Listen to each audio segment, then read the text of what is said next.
Okay, well, new details on one of the suspects arrested in last weekend's mass shooting in Sacramento, California. 27-year-old Smiley Martin has a lengthy criminal record going back to 2013. Records show he was granted early release in February, just 6 years into a 10-year sentence for multiple felonies, despite strong objections from the district attorney. Fox News contributor and civil rights attorney Leo Terrell joins us now. Leo, yesterday on The Five, one of the things that we talked about is that the citizens of California, they basically have a government that doesn't care about them, and they're in breach of contract with these tax-paying citizens.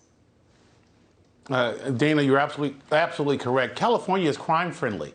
I mean, short of first-degree murder, every one of these career criminals have a shot to get out. And the district attorney of Sacramento said in a 2-page letter, hey, if you let this guy out, he will commit another crime.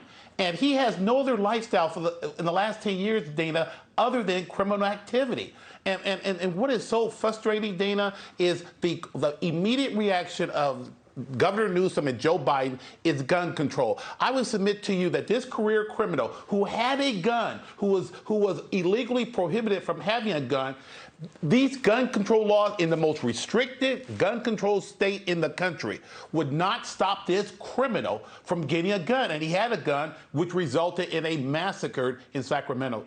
It is. It's something that we'll continue to watch. Also, there is a new bill that has been introduced in California that would allow illegal immigrants to become police officers in the state. Here is Nancy Skinner. She's a Democrat that introduced the bill, saying that the bill would remove the provision that requires peace officers to either be a citizen of the U.S. or a permanent resident who is eligible for and has applied for citizenship. Existing law, with certain exceptions, prohibits a person who is not a citizen of the U.S.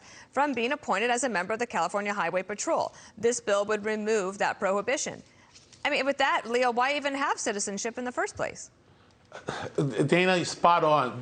California is trying to devalue citizenship. They're trying to basically say, look, it doesn't matter. How can this person qualify in a background check? How can an illegal alien take an oath to uphold the law, Dana, when he broke the law? It's ludicrous. This is an open border state.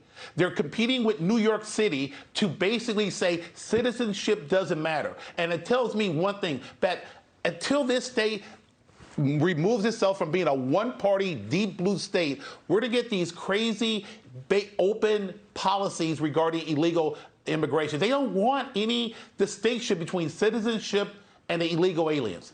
Is one of the reasons that she's wants this bill is because police work, a lot of people don't want to go into it anymore because of all of the attacks against police. Is California in need of more police officers? Last question to you, Leo. Oh yes, we're need for more police officers, Dana. But that's not the remedy. It's because there's no support, Dana. We are the capital state where we have incompetent, soft on crime DAs in L.A., George Gascon, and up in San Francisco, and it's not rewarding for police officers to go out and do their job and not have that support of law enforcement. It just doesn't make sense. Leo, you make sense. Thanks for coming on the show. Always good to have you. Thanks. Nice to see you, Leo. Thank you, Dana.